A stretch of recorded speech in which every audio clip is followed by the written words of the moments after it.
All right, well, welcome, everybody. My name is Gordon Bruin. I'm pleased to be here and to talk about the issue of pornography addiction. A little bit about myself. I'm the founder of InnerGold Counseling Services, which specializes in the treatment of pornography and sexual addiction issues. I've been in the counseling field for about 20 years, and am happy to be here today to share with you some of the things that I have learned in the process of spending so many hours with individuals who struggle with addiction issues. Some of the things that we have come to understand about pornography addiction, it's now becoming more accepted, is the reality that we view pornography addiction as a literal chemical addiction in the brain. And it needs to be treated as such. And that's one of the things that it's just been recently that we've been able to truly understand that it actually needs to be looked at as a chemical addiction.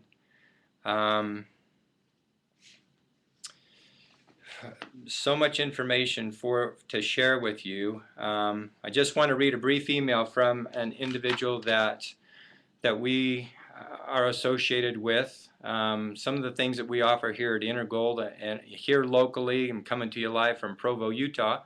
Here locally, we do individual counseling, couples counseling, group therapy, spouses support therapy. All that is provided here, but because we wanted to share what we have found that is working, we have created what's called an online course.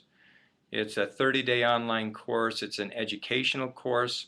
Also associated with that educational course is a support group, an online closed support group with just individuals who are going through the online course. And so everyone's speaking the same language, and I myself and a few other individuals that I have working with me at InnerGold will respond to those emails, and we will give daily support and encouragement, and we're trying to get people out of isolation. This is such an uncomfortable topic for so many people. People don't want to talk about this.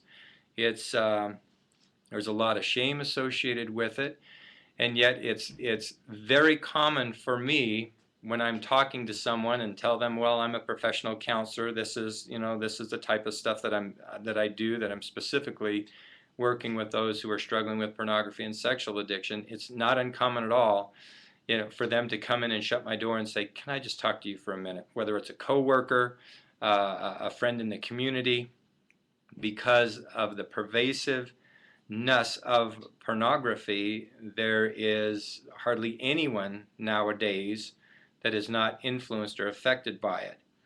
And I believe we need to have a different type of dialogue than we've been having in the past. We need to have open communication about what is really going on, how pornography affects what's called the limbic part of the brain, and why we now understand that it is a literal brain addiction. And there was a fascinating article that came out recently from Harvard Health Publications. And in the article, it mentioned a couple of things that I found very profound. It said the likelihood that something will become addictive is dependent on three things.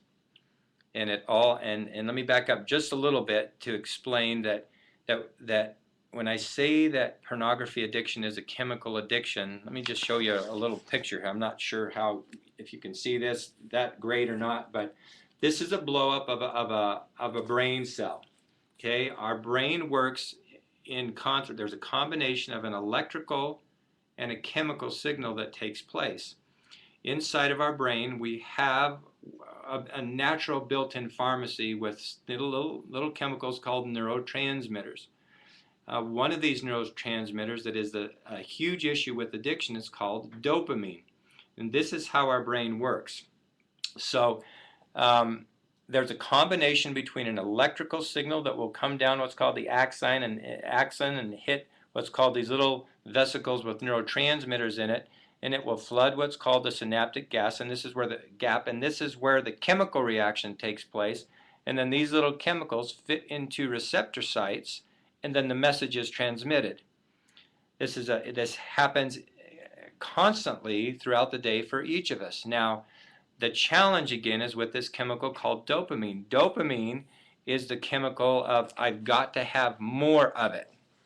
So back to this article that was produced from Harvard, and they said the three things that make the likelihood that something will become addictive is the speed with which dopamine can be accessed, the intensity of that release, and then something called the reliability of it, meaning can it be replicated again. So this is how nature designed things, is that in order to get a reward, that one would have to work hard. So time plus effort will give us a reward. So if you say for example you're in school and you complete a big term paper and you get a good grade on that, you've put a lot of work into that, and when you get that grade back, you have a burst of dopamine. If you get a good grade, it's an A grade, you will have a good feeling about that. And let's say on a scale of 1 to 10, that's about a 4 release of dopamine, that you feel good. That's how nature intended things to be. Time plus effort equals a reward, and then you feel a sense of accomplishment. Now, along comes these addictive type substances of alcohol, drugs, and pornography, gambling, shopping can fit in there, because we now understand that all pleasure is registered in the same area of the brain. And so this is where pornography is so pernicious and why it's such a big deal.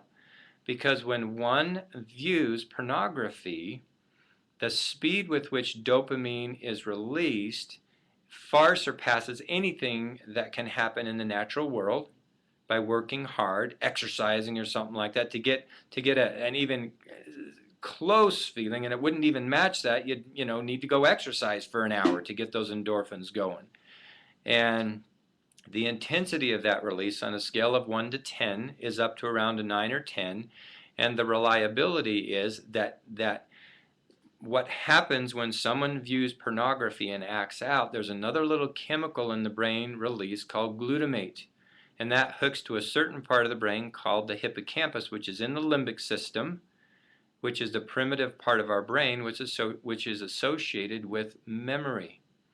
And so when the Harvard article talks about speed, intensity, reliability, the reliability is there's a certain part of the brain that simply remembers where one can get that high feeling again, and so that's where the craving comes in and always drives someone back. Now, having said that, let me read a letter that I got from an individual today that's on our online course. And this is how he's describing this place of craving. Now, before I do that, let me back up and just do a brief explanation to how I understand addiction and what seems to be helping those clients that come in to see me. When a client comes in to see me for the first time, they will say that, gosh, it seems like there's two parts to me. There's a part that wants to stop doing this, and there's another part that wants to continue doing that. And what is that about? This diagram is of something we call the two-part brain, and it's critical. This is one of the first things that I introduce to people in recovery, and it makes so much sense to them. This part in the red is known as the limbic system. The limbic system is the type of brain that is the part of our brain that is instinctive by nature. When I say instinctive, it basically is the type of a brain that's functioning in a lion or a tiger. When a lion or a tiger gets hungry, what does it do? It hunts, it eats, it kills. And so the limbic system, that's where our prime directives are for air, water, food, and what's hooked up into that part of the brain also is our need for intimacy or sexuality. Now, what's so critical to understand about the limbic part of the brain is that there are no morals or values associated with it. That means it doesn't feel guilty for things. Again, it's the type of brain that's functioning in a lion or a tiger. And I often ask clients this question: have you ever seen a lion or a tiger eating its prey and looking like it feels guilty? Okay, it just doesn't happen in this part of the brain. Now, what makes us different than a lion or a tiger is this other part of the brain called the prefrontal cortex. This is the rational, logical, and moral part of our brain. And this is the part where an individual feels frustrated because they've acted out, and where their morals and values are associated with things. And it's really fascinating when you get a deeper understanding of how this addiction really works, because the limbic system has 3 prime directives. The first is simply survival.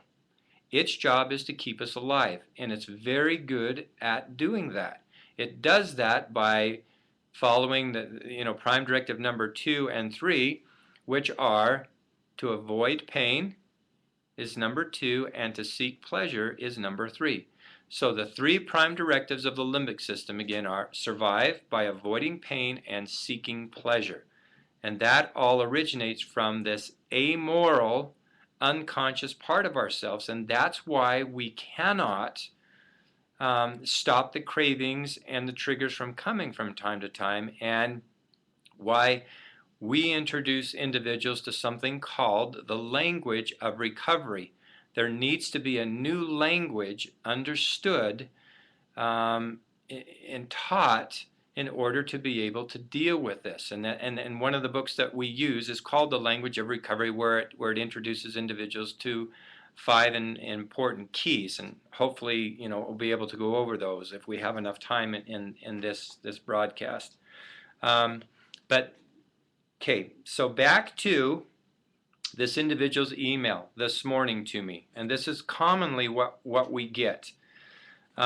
He says, I have been having a very tough time the past few days. I feel extremely tempted to view and act out. Now, it's important to understand and to teach the world that this individual doesn't want that. You see, if he could get rid of this part of himself, he would do it in an instant. But he can't do that because it's at the limbic regions of the brain that is associated with survival. And the challenging thing about addiction is at that core level, the limbic system simply believes that this activity is a survival need. That's the challenge, and that's what pornography is exploiting. Pornography exploits the best of people because we're all sexual beings by nature. It's at the core of who we are. That primitive drive is housed in the limbic system so that we will, create families. That's the whole purpose on how that thing works. And if we were to take that instinctive drive away, what would happen? What would happen to our population in 100 years? We would become extinct. So anyway, that's just a basic understanding of where this addiction is housed and why it is so incredibly powerful. And so back to the letter.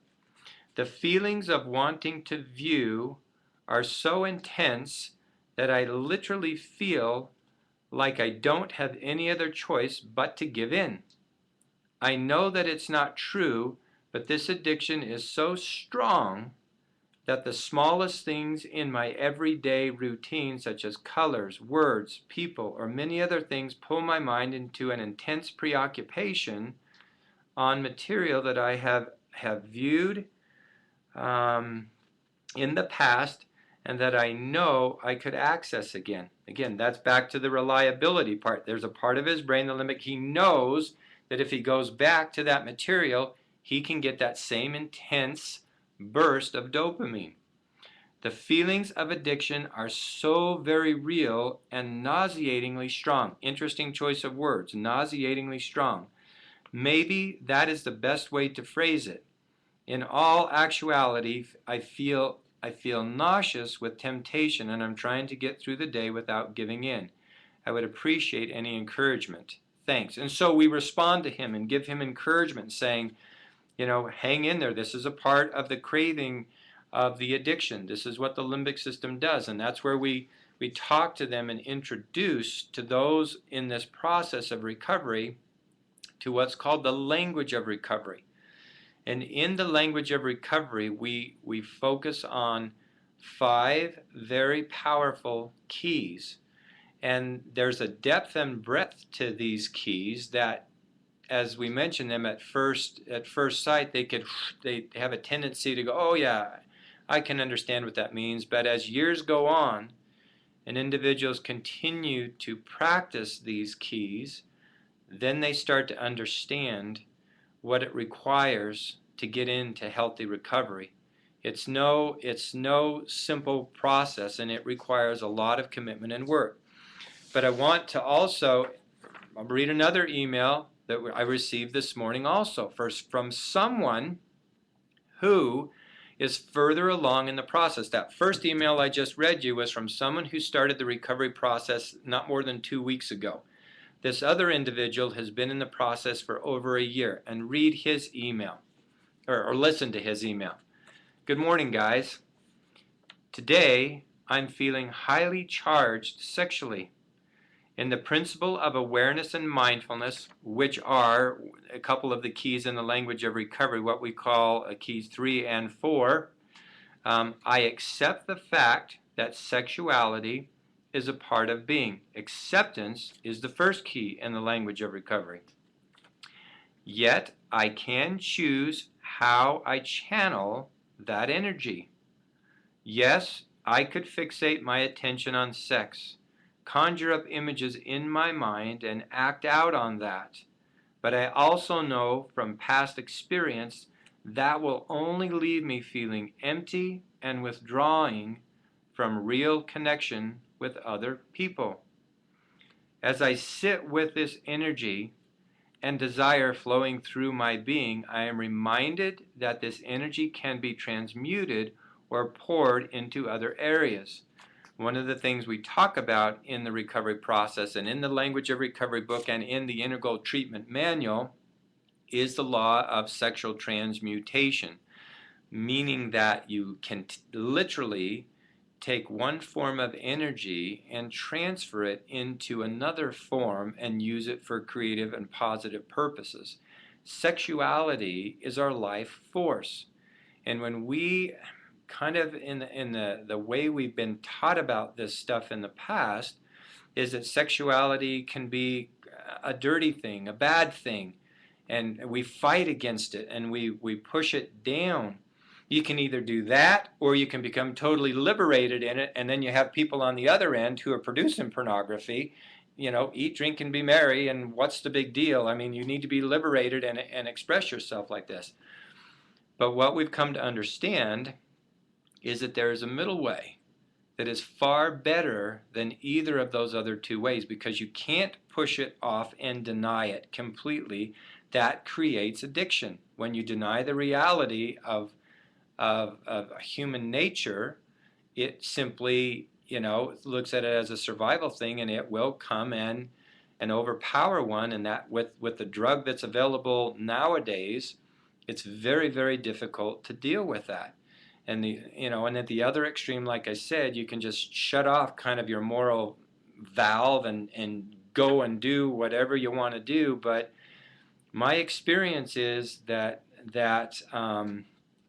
people who do that are not what I would consider happy, grounded people with solid relationships. That rarely, if ever, happens to those who are participating in that stuff, because there's something inherently, from my perspective as a clinician, that's just wrong with it. And we've come so far in our culture and world, haven't we, where we simply don't feel comfortable saying certain things are right or certain things are wrong.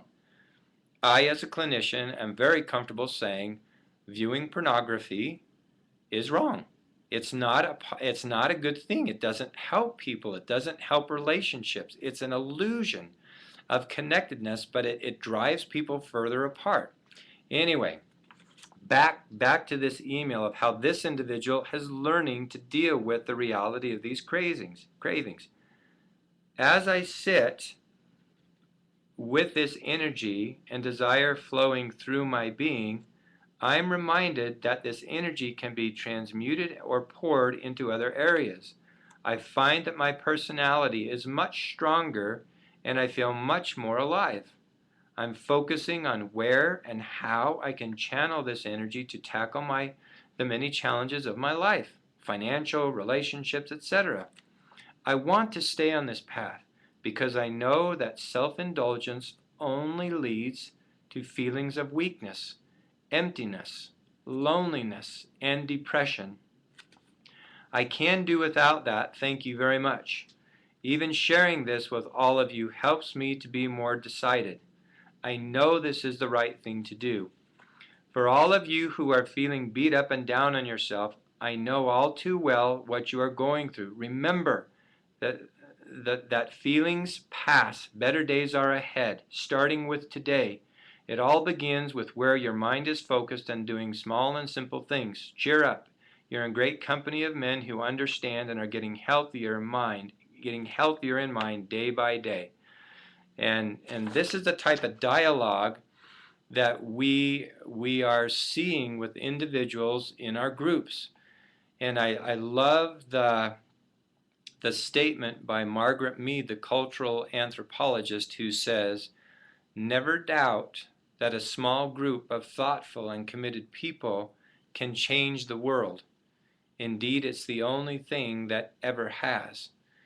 And that is the movement which we've started. It is working. It's helping people so they can get in and check in and support each other. They don't have to be isolated. It's confidential. And so people don't have to, like these individuals who wrote these emails, I don't know who they are. I don't know their real names. They make their own username, and so their confidentiality is protected, and we make sure that that's never an issue for people. So how do we here at InnerGold view treatment, and what do we see that is working? And that's where I'm going to go back and talk about what we call the language of recovery. It's a paradigm shift that needs to happen if one is truly to learn to be able to manage this thing.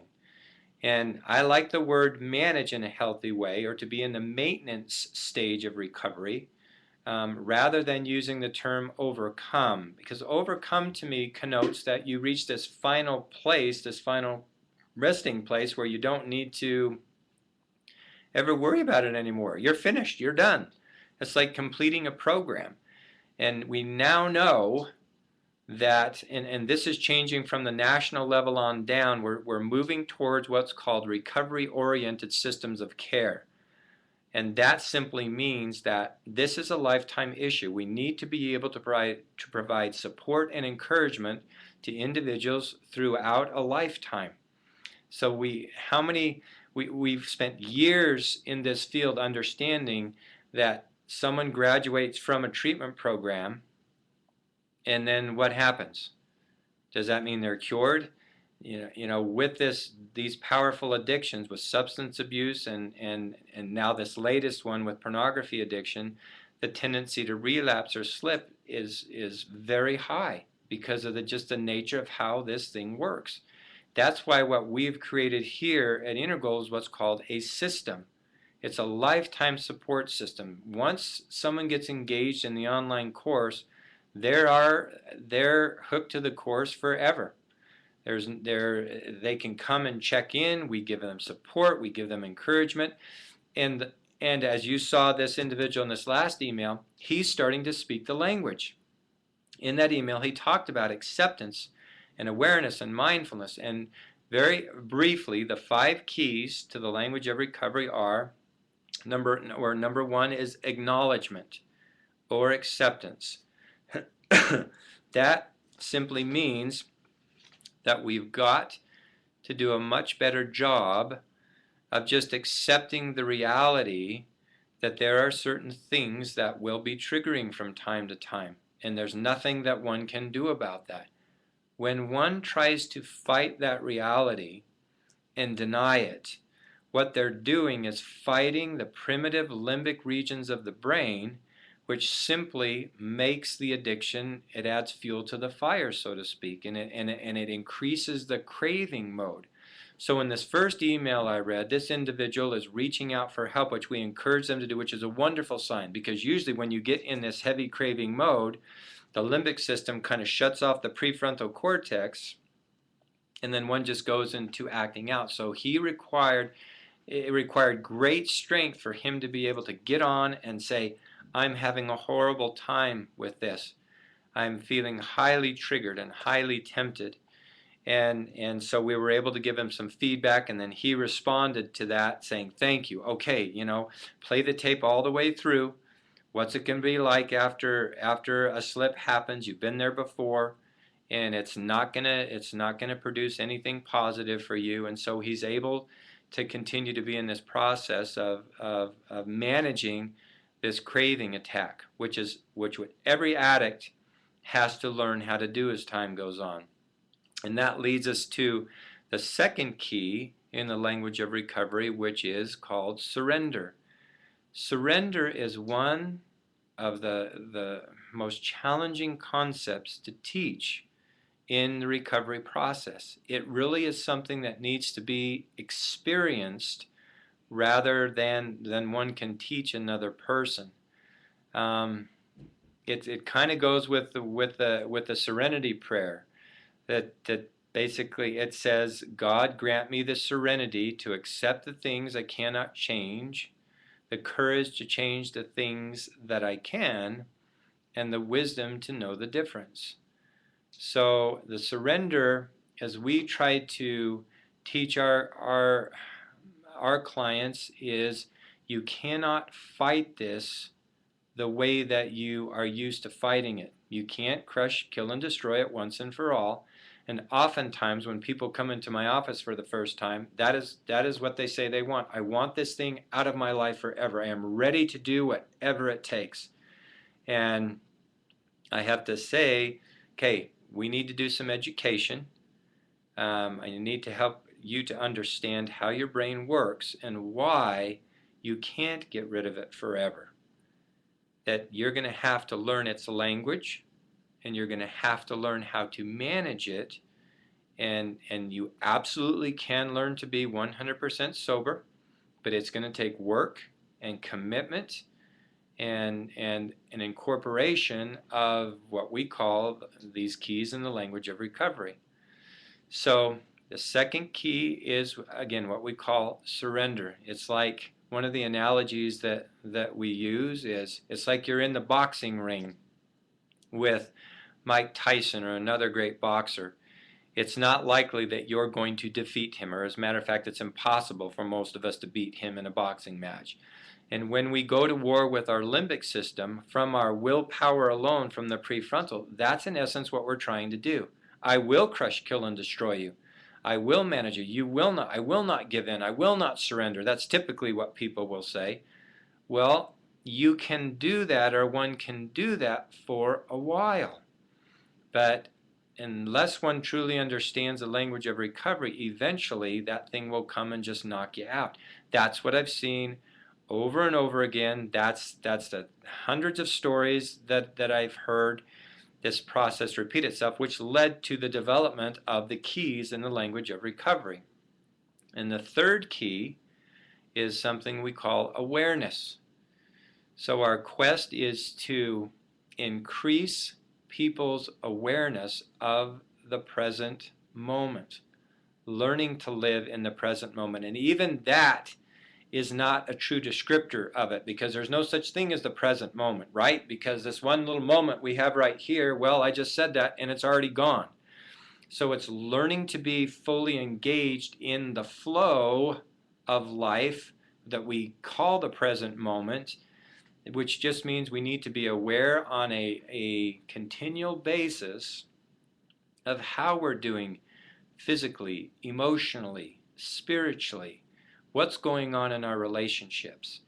Because what happens, and we now understand this with the two-part brain, the prefrontal and the limbic, when an individual gets stressed enough, we use the acronym BLAST, B-L-A-S-T. BLAST stands for being bored, lonely, angry, stressed, or tired. And I'll often ask clients, well, how often do you find yourself in one of those states? And 9 times out of 10, there's just like a smile or a smirk on the face. It's like, well, when am I not in one of those states? But with the advancement of modern technology, we're able to take pictures of people's brains as they're thinking and acting on things. And this is what we now understand. When a person gets blasted enough, bored, lonely, angry, stressed, tired, or hungry, and a number of different emotions can be put in there, what happens is that the limbic system begins to experience a lot of emotional pain, or just pain. And the limbic system goes, pain is a threat to my survival, therefore I will go on a search for something that will take the pain away. So it goes back to that old reliability factor in the hippocampus, in the limbic system, which says, oh, there is a memory of something that if we do this behavior, it will take the pain away. And so what happens is that one feels this strong craving, like this one individual wrote. And so the real question, if he were to come into therapy with me, I'd say, okay, what is going on with you right now? What's going on emotionally? How is your relationship with your spouse? Really open up and talk about what's going on at work. And generally what we find is that there's a lot of stuff going on that has been, just for lack of a better word, unresolved. And so the key number 3 of awareness is so critical to teach individuals. We think we are aware, but most of the time we aren't. One of the greatest examples to me was when I was facilitating a group therapy session. And how we do group therapy, or how I do it, is to begin with, everyone checks in. So I'll go around and say, okay, John, check in. And we have a list of things they check in on. The first is physical, to get grounded in their physical body. How are you doing physically? And the next is emotionally. How are you doing emotionally? Then spiritually, and then sexually, if there's been any slips during the past week, and then what we've done with their goals and self-care. But when we get to the second check-in, emotionally, how are you doing emotionally? One group, this was years ago when I was doing this group, and I says, how are you doing emotionally? His body language, everything exuded, life was horrible right now. Things were out of control. It just, and yet when he checked in, when I says, how are you doing emotionally? He says, I'm doing good. I'm doing fine. Fine is a word we hear quite a bit, but I don't allow clients to say that anymore. Well, what does that mean? Anyway, so and then we went around the group and everyone checked in, and then we started processing things in group, and it wasn't until about an hour and 15 minutes later, we had about 15 minutes left in group, this individual opens up and he says, my wife kicked me out. I'm sleeping on a mattress in a spare bedroom at a friend's house, and I don't know what I'm going to do. I'm financially struggling and so forth. And I said, now, John, wait a minute. When you checked in emotionally, you said that you were doing fine. What do you make of that? And it was an awareness to him and to all of us in group that how disengaged we are with our emotions. And so now we have what's called an emotional check-in sheet. So when individuals check in, they're able to circle. So it gives them a little prod, a little help, going, oh, this is how I feel. Frustrated, lonely, irritated, and so forth. So they're able to say, this describes how I'm feeling. And then they're able to talk about it a little bit. But what we're finding in therapy, and why therapy is so powerful and can be so useful, is that it's a place for people to diffuse. It's like what's happening on this Gmail group. People can diffuse and say, this is what's going on with me right now. Even to, so this was the tip of the iceberg when it says, I'm feeling these strong cravings right now. And if we're to carry on the dialogue with them, what else is going on in your life?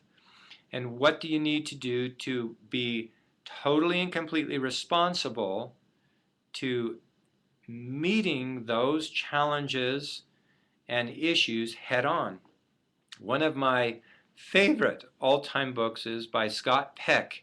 Way back in 1978, this book was written. It was a national bestseller called The Road Less Traveled. And Dr. Peck was a psychiatrist for a number of years and had much experience in dealing with people. And one of the things that he clearly delineates in that book is the need for responsibility, for accountability, and that we cannot run away from our challenges and problems, and that how mental suffering in large part is caused as we try to avoid things, to run away from things, to wish they would go away on their own, but to learn to have a proper association with what he called suffering is essential for mental health. That means we need to face problems. It means we need to deal with things. In the recovery work, there are, from my perspective, what I've seen, two types of pain. There's the pain of regret. Yesterday I was meeting with a client and he had some slips during the week, and he was just so angry at himself, so frustrated. And I go, that's the pain. That's a very real pain, isn't it? He says, yes, it's a horrible pain. That's called the pain of regret. You're looking back and wishing that you didn't do something. Now, I said, let me introduce you to another type of pain. And really, you simply have a choice of which type of pain you choose to embrace in your life. It's called the pain of self-discipline or self-mastery. And this is what Scott Peck was talking about, I believe, when he says we have to have a proper association with suffering, meaning that there will be times when triggers come up. And every one of us can relate to this, no matter what our particular issues might be. It could be with food, could be with gambling, could be with shopping, for example. All of those pleasurable experiences are registered in the same part of the limbic regions of the brain. And that's why they can become so compulsive and can take over a person's life if they're not very, very careful. So again, the third key in the language of recovery, awareness training, that we do a lot of work of learning to live in the present moment. We talk, one of the things I put on my whiteboard when individuals come in is a circle of the present moment, that it's rolling through time. The past is gone forever. And this future out here, we focus on the future. We create what's called the future picture statement, trying to have a vision of what they want to become, so at least they're working towards it. But at the same time, we understand that the future is a concept. It doesn't ever really come, because all we ever have is the present moment. When you say you're going to do something tomorrow, well, when you wake up tomorrow, you have a plan, and that's critical and essential, but it's today. And so anyway, we do a lot of work on that. And then that leads us to the fourth key in the language of recovery, and that's called mindfulness. And this is where we teach individuals to focus on or teach them how to watch their thoughts. We here in the Western culture have never really been taught to do that. We don't know how to watch our thoughts. And so there's a certain form of meditation that we teach. It's found in the InnerGold manual and briefly in the Language of Recovery book that describe certain exercises that one can do to watch their thought as it goes off track, and then what to do about it. I'll just describe it briefly for you. So what we ask individuals to do is to memorize a brief saying, something that's very powerful to them, meaningful to them. And then we say, okay, you're going to do nothing for the next 5 minutes except sit, relax, and rehearse that saying in your mind. And as you do so, I want you to watch where your thoughts go, what happens. So the quest again is to focus on this one particular thought and just repeat it slowly and deliberately for the next 5 minutes. And then we increase it to 10 minutes and 15 and so forth. There's a number of different quotes that are very powerful. One from the Bible, there's one in Isaiah. And if I were meditating, it would go like this. So I'd get this verse in my mind and I'd say, okay, but they that wait upon the Lord shall renew their strength. They shall mount up as with wings of eagles. They shall run and not be weary. They shall walk and not faint. And then I'd go, and that's pretty easy to do because your mind is focusing on that the first time you do it. Then I would go right back to the beginning of that verse. But they that wait upon the Lord shall renew their strength. And it won't be very long till a little thought will pop in and go, how long have you been doing this? And then the only purpose of this meditation is to recognize that, not to become frustrated or irritated with that. Gently bring it back to the verse, shall renew their strength. They shall mount up as with wings of eagles. Oh, what's on TV tonight? Or what are we having for dinner? Shall renew their strength. They shall mount up. Ooh, I want some chocolate. Shall mount up as with wings of eagles. They shall run and not be weary. They shall walk and not faint.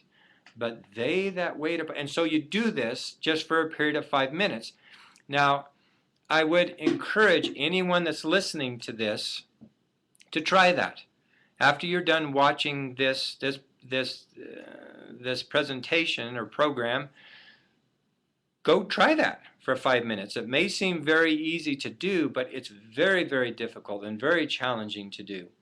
And so, but as we teach individuals to practice this mindfulness, it helps them when they go out into the world day to day. So they set their, what we call with their future picture statement. We introduce what's called a daily planning sheet. And I know I'm just giving you kind of like the,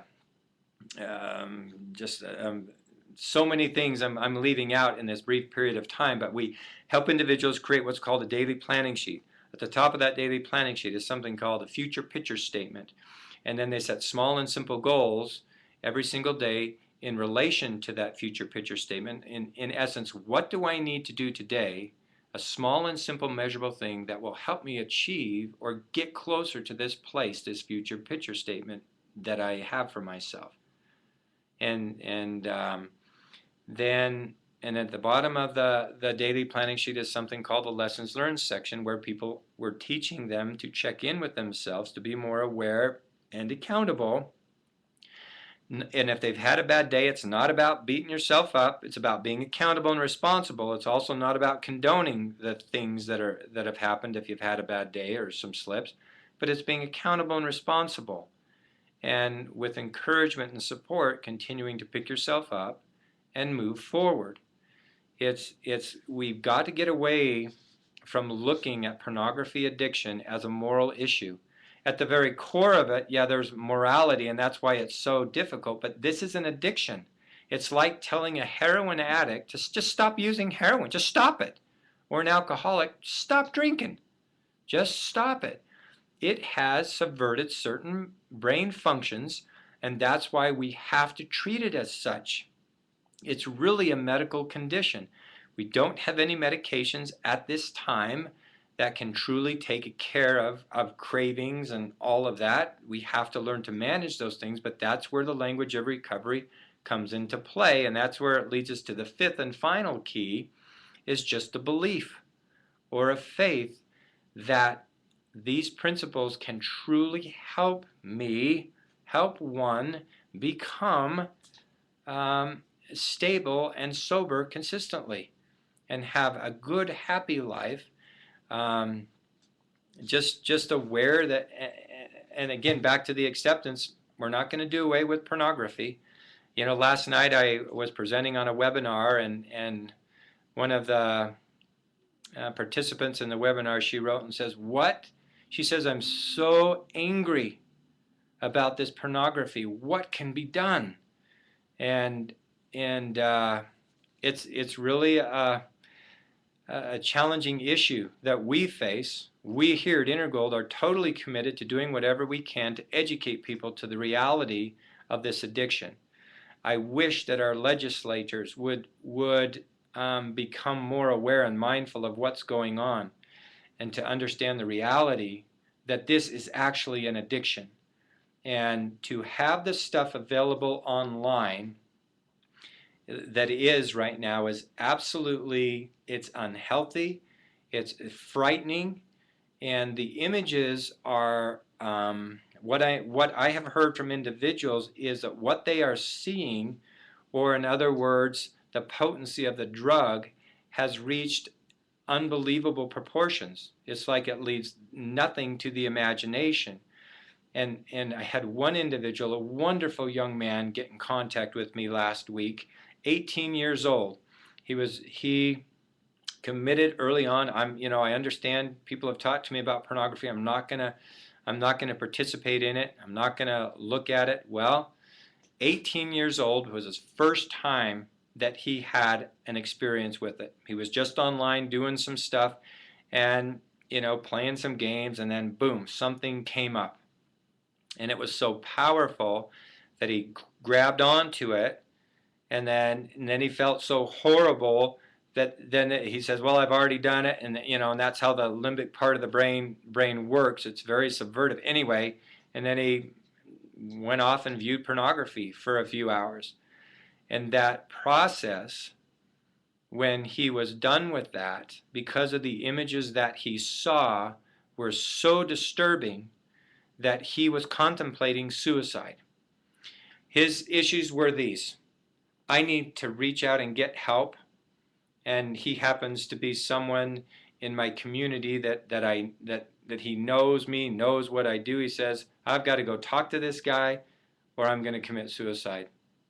I don't know what to do. I'm so horrible. And when he came in and talked to me, I was going, now, calm down, breathe, just let me explain to you what's going on, why this is so challenging, and how exploitive this stuff is. You're not a bad person. But you see, I am seeing more and more things like this. And another individual, a young man that I saw yesterday, he came in, he's a full-time student right now at a local university. He says, I just got online to type in something like, I wanted to look at a tree or a flag.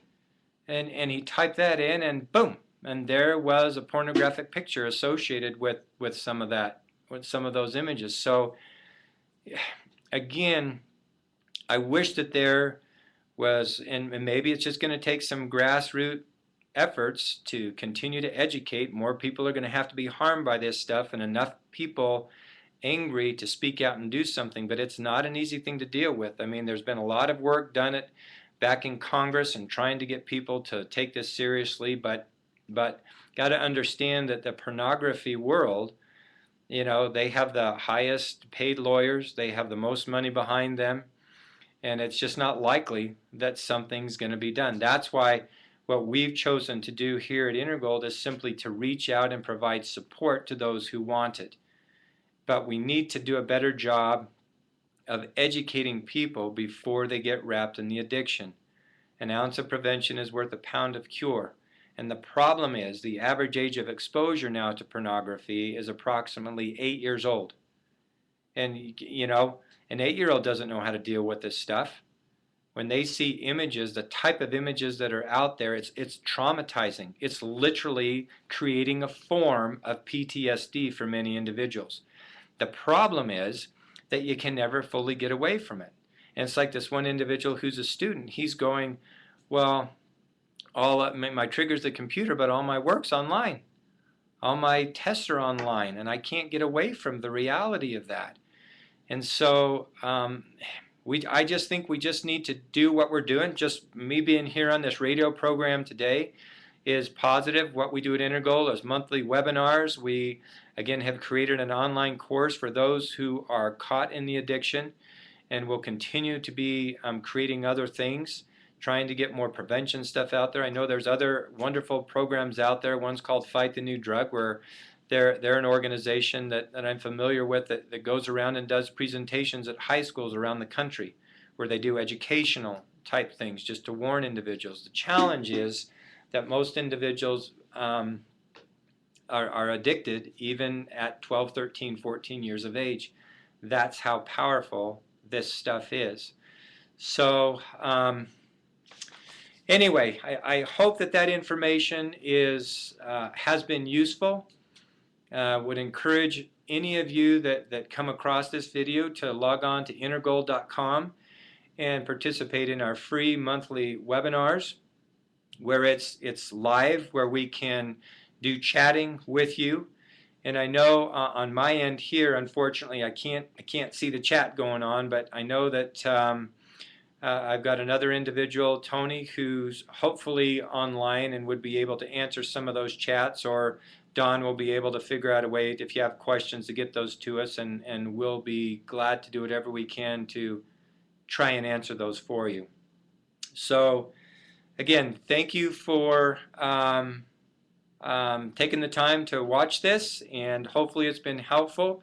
And again, if you have any questions, just go to InnerGold.com and send us an email, and we'll be glad to do whatever we can to give you more information.